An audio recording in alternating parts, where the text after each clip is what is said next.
I turned 50 in 2025. It's 2026. And Generation X lives are being shortened literally by the second. Every delay, every I'll deal with it later, every year spent pretending we have more time than we actually do. And yet Gen X is still waiting for a rescue plan that doesn't exist. Let me say this clearly. No one is coming. No government check.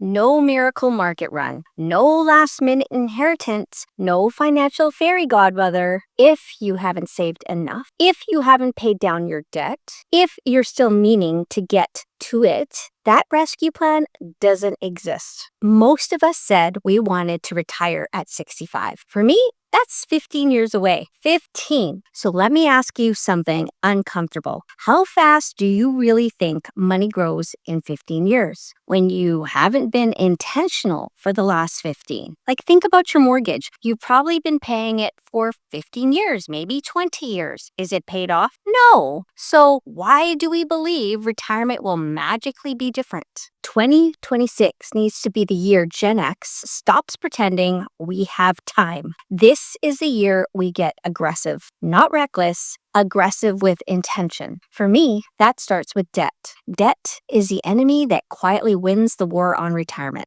Because every dollar I send to interest in my 60s is a dollar I don't get to use for living. And let me be clear about what I want in retirement. I just want a safe place to live, a modest, comfortable lifestyle, food on the table, friends and family around me. That's it. Not luxury, not extravagance. Peace. And yet we keep repeating the same habits like this one. Trading in a car, rolling the balance, starting another loan after you've already paid thousands in interest. Let me challenge you. Do you actually need a new car?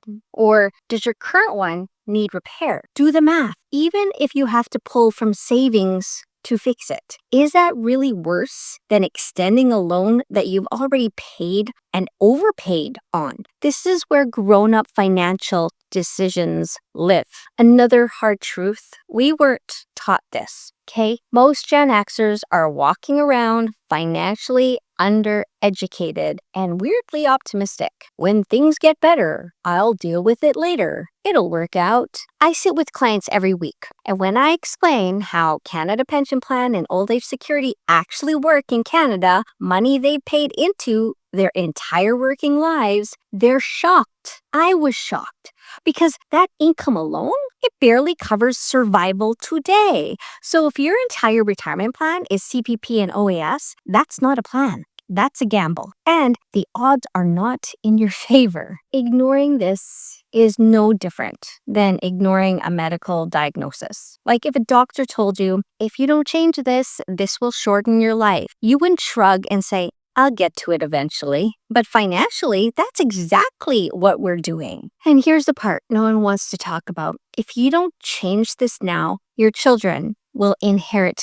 your habits if they haven't already. They won't save. They'll normalize debt. They'll rely on you. So now imagine this retirement. Limited income, rising costs, and your adult children still depending on you financially. Is that the future you're working toward? Because whether you choose it or not, your habits are teaching it. So yes, this message is direct. It's supposed to be. Because if being polite keeps us stuck, then politeness is part of the problem. If this video wakes up one person today, one Gen Xer, to finally take their money seriously, then I've done my job. 2026 is not a rehearsal. It's time to act.